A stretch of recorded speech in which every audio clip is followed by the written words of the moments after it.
Last week, a massive D&D YouTuber, probably one of the biggest, announced that they would be ending their content creation career forever. And this wasn't because they wanted to move on or they finally got that dream job as a senior private asset specialist, a real job, but because of a prolonged and sustained harassment campaign. And this has caused a ton of drama in the Dungeons and Dragons community, a lot of shock, a lot of recrimination, and a lot of anger. And of course, a real sense of loss. But this is just the beginning, because this gets worse. See, there is an underlying issue here that goes beyond just a single content creator, and it's a pretty existential one. Now, the content creator who has just announced that they're quitting is JoCat. You probably know about him already. He's incredibly popular. He's a D&D content creator mostly, but he's also a video game streamer, and he's big in the Final Fantasy community. He does a lot of different work. I mostly know him from a number of panels that he did at A-Con about content creation and changing niche, but most people in the D&D space at least will probably know JoCat because of his A Crap Guide to D&D series, which is a fun series of short animated videos that goes over each class in 5th edition D&D. And these were absolutely massive hits on YouTube, rolling in at just the right time, right at the tip of the big wave of D&D players that came into the hobby at the end of the 2010s. The guides themselves are fun, they're cute, they're fast-paced, and they're popular. Oh baby, they are popular. They've gotten like millions of views, up to 8 million on some of them. So we're talking Pope level popularity here. That's only 3 levels of popularity below your neighbor that owns a plunger. And as a result, JoCat is genuinely one of the biggest content creators, if not the biggest content creator in all of D&D. And his videos are a great ambassador for the game, and they've got a lot of people interested in trying Dungeons and Dragons and joining our role-playing game community. But it's not the crap guides to D&D that has caused JoCat to end his content creation career so suddenly and so shockingly. Rather, it's a single 36-second video called I Like Girls. It came out 2 years ago and it's gotten 11 million views.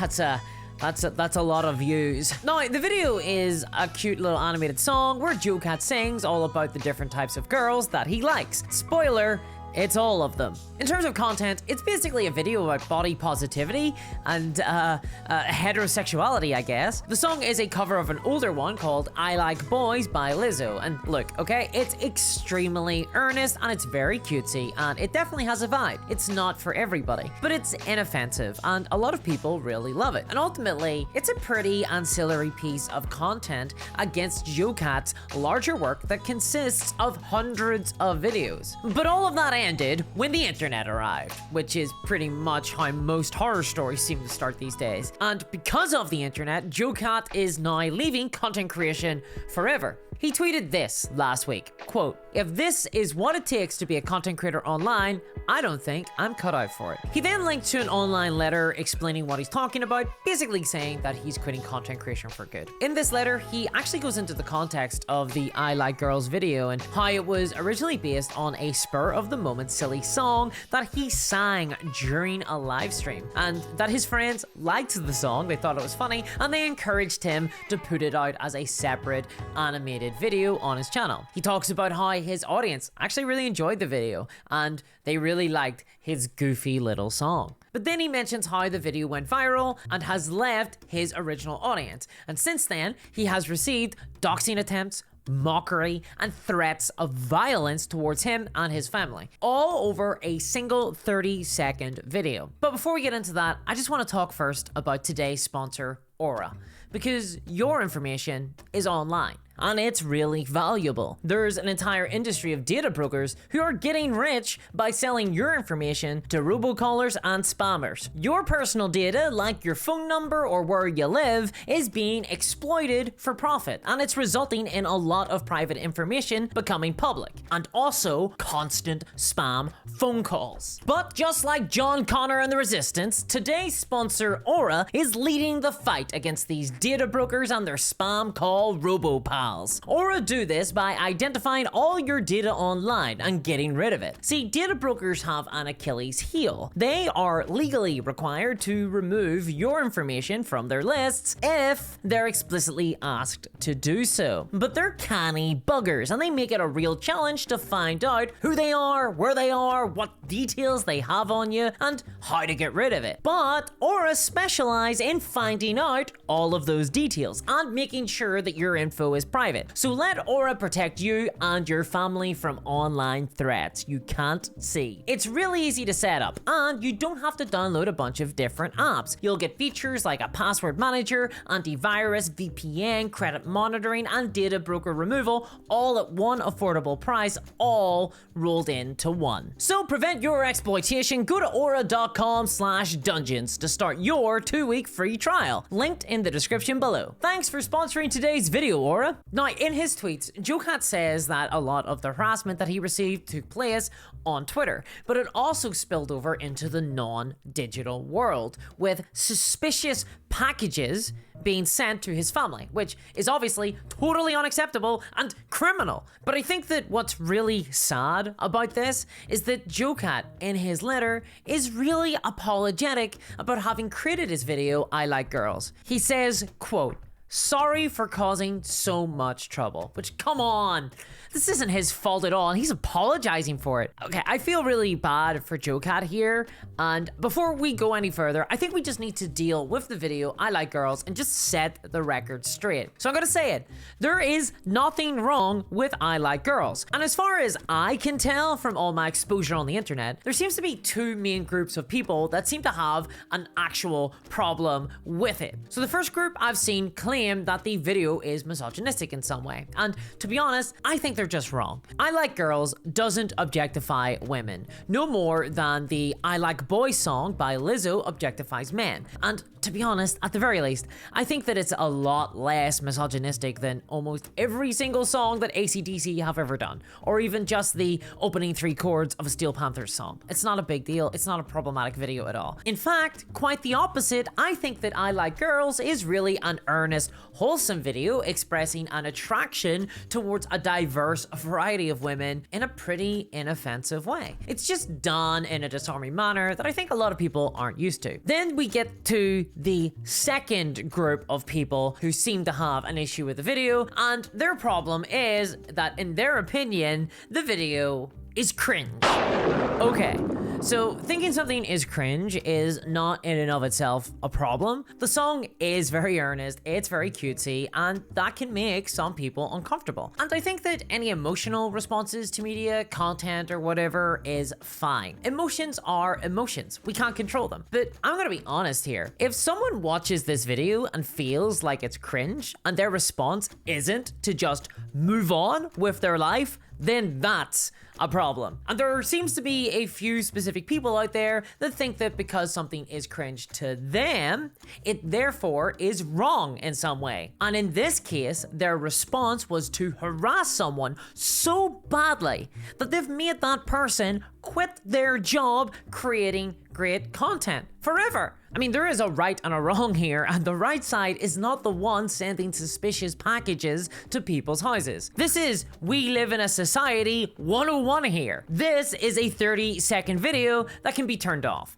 This is an act of terror with malice aforethought. These are not the same. But even if all these accusations were true, even if the video was problematic in some way, or absolutely overwhelmingly cringe, such that a person is sucked into themselves like a black hole every single time they witness it, harassing someone over that content on YouTube would still not be acceptable at all. It's bizarre to me that there are people in this world who will dedicate themselves with the religious fervor of John Brown's towards the abolition of slavery to the cause of destroying a man's life because he made a 30-second video about liking girls that they are under no obligation to watch, while being completely fine with the illegal occupation of Cornwall by the Mercians. Free the Green Man!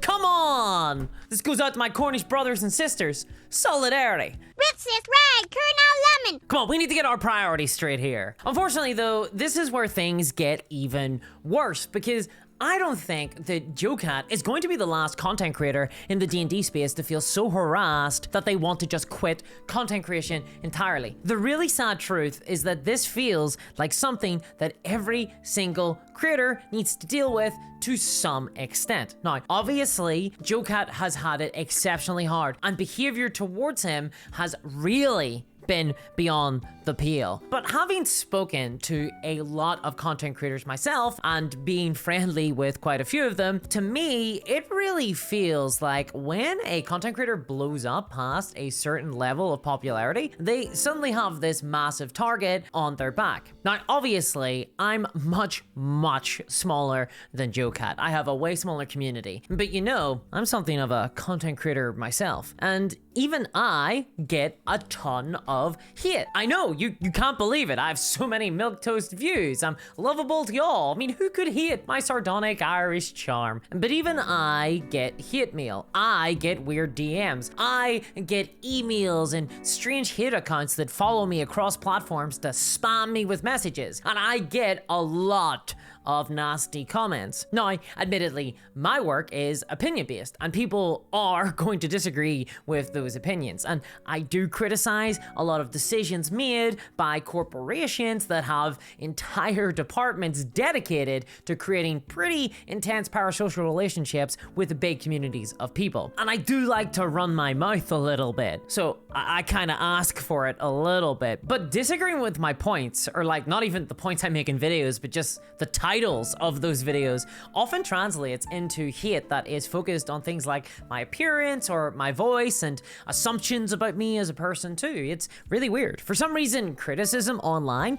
tends to get really personal really fast. I think the line should be cut a bit thinner. I'm gonna put my thumb through your eye, you little bitch! As a content creator, I think you do kind of just have to deal with that. It is a part of putting yourself out there. But there does come a stage where it does get to be too much for everyone. And I know a lot of content creators are very close to that it's too much stage. A lot more than you might think. And I seriously believe that we're going to see a lot of online content creators quit in the next few years as a result of all the criticism and hate comments and harassment and unwelcome DMs, unless something changes between now and then. And I know that a lot of creators will identify really heavily with JoCat's statement that while he could ignore a lot of the harassment, quote, no small amount has leaked into other parts of my regular day-to-day. Private DMs over Discord and Twitch, but I've always kept quiet about it because speaking about it publicly,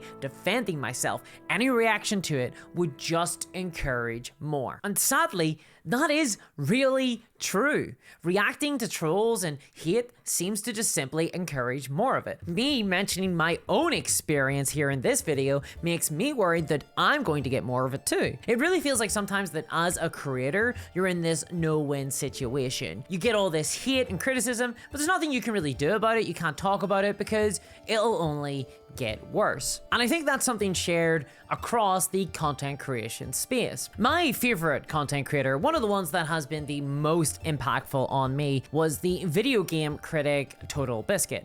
Rest in peace. He drove himself to madness trying to respond to every single critical comment that he ever received. And this wasn't like madness in a fun, haha, Lovecraft, Fantasy Flight LCG kind of way. More like actively going to therapy because the level of vitriol directed to him from the online sphere became just way too much to handle. And almost every single creator I know deals with hate to some extent, and it makes a massive impact on them as people. And in my experience, the larger you get, the more far-reaching you become, the more that hate grows and festers. And JoCat was getting like 11 million views. I can't imagine what he was going through. And I think a lot of people might believe that the D&D space is actually quite a safe space, but it's really not. This niche can be quite bad for it. For example, I've seen certain Dungeons and Dragons specific YouTubers get entire hate videos created expressly to harass them, directed at them, and a call to arms to harass that person. While I think overall the community is absolutely lovely and I love the role-playing game community, there are elements of it that can be extremely mean. And I'm not even going to mention the creator in question here for fear that they'll receive further harassment. And this is absolutely wild and unacceptable. And I think as viewers, we all need to say that that ain't right. But I think that a lot of this emerges because content creators aren't really people for a lot of viewers. They're totems. Viewers project their own biases, their own beliefs onto those creators. They form parasocial relationship with those creators, and that can be a positive or negative relationship, and there's nothing that anyone can really do about that. I think that parasocial relationships are a totally normal part of human psychology, but definitely those who form a negative relationship with a creator do tend to express it very often. So as a counter to that, I think that it's important that when we like a creator or their work, that we just let them know. And this isn't even just a D&D or even YouTube thing. This is